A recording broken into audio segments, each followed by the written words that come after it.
नमस्कार, हमारा छत्तीसगढ़ देख रहे हैं आप और मैं हूं आपके साथ शिवांगी जैन। सीएएफ भर्ती के अभ्यर्थियों ने आज उप मुख्यमंत्री विजय शर्मा से मुलाकात की। यह मामला वर्ष 2018 की भर्ती प्रक्रिया से जुड़ा हुआ है। उस समय वेटिंग लिस्ट भी जारी की गई थी, लेकिन कांग्रेस सरकार के कार्यकाल में चयन प्रक्रिया पूरी नहीं हो सकी। अभ्यर्थियों की मांग है कि वर्तमान सरकार चयन सूची के आधार पर नियुक्ति दे। इस पूरे मामले को लेकर अभ्यर्थियों ने 2 बार न्यायालय का दरवाजा भी खटखटाया है। कोर्ट ने स्पष्ट किया कि चयन सूची की वैधता केवल 1 वर्ष या नई भर्ती प्रक्रिया तक ही होती है, लेकिन इस पर कार्यवाही की संभावना से इंकार नहीं किया गया। उप मुख्यमंत्री विजय शर्मा ने कहा कि आज अभ्यर्थियों से बातचीत हुई है और इस विषय पर पुनः चर्चा की जाएगी। वहीं दूसरी ओर नक्सलवाद के खिलाफ बड़ी सफलता सामने आई। कुख्यात नक्सली वारसे देवा आज औपचारिक रूप से सरेंडर करेगा। विजय शर्मा ने बताया कि वारसे देवा लंबे समय से छत्तीसगढ़ से बाहर तेलंगाना में रह रहा था और सरकार के निरंतर दबाव के चलते अब उसने मुख्यधारा में लौटने का फैसला किया है। उन्होंने इसे देश से नक्सलवाद समाप्त होने की दिशा में सकारात्मक संकेत बताया। इसके अलावा चैतन्य बघेल की जमानत पर प्रतिक्रिया देते हुए उप मुख्यमंत्री ने कहा कि देश की संवैधानिक संस्थाओं, चाहे न्यायालय हो या चुनाव आयोग, सभी पर भरोसा रखना चाहिए।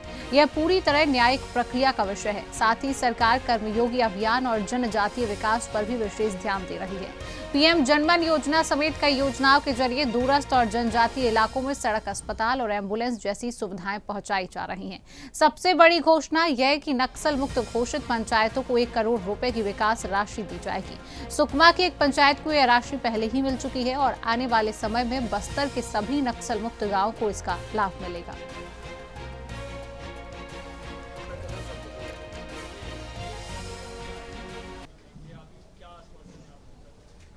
2018 की भर्ती की प्रक्रिया है और 18 एक वेटिंग लिस्ट निकला था, उसका चयन कांग्रेस की रिजीम में कर लिया जाना चाहिए था, लेकिन 5 वर्षों तक नहीं किया गया।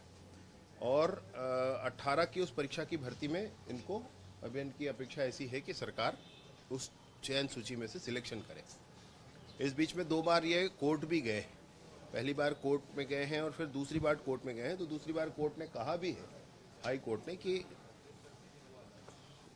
वैलिड जो सिलेक्शन वेटिंग लिस्ट है वो 1 वर्ष तक या नए सिलेक्शन प्रोसीजर होने तक होता है और इसलिए वो चयन सूची पर आवश्यक नहीं है कि कार्यवाही की ही जाए, ऐसा कहा है।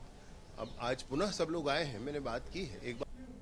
और फिलहाल के लिए इतना ही। प्रदेश के अन्य तमाम बड़ी खबरों को जानने के लिए आप देखते रहिए हमारा छत्तीसगढ़।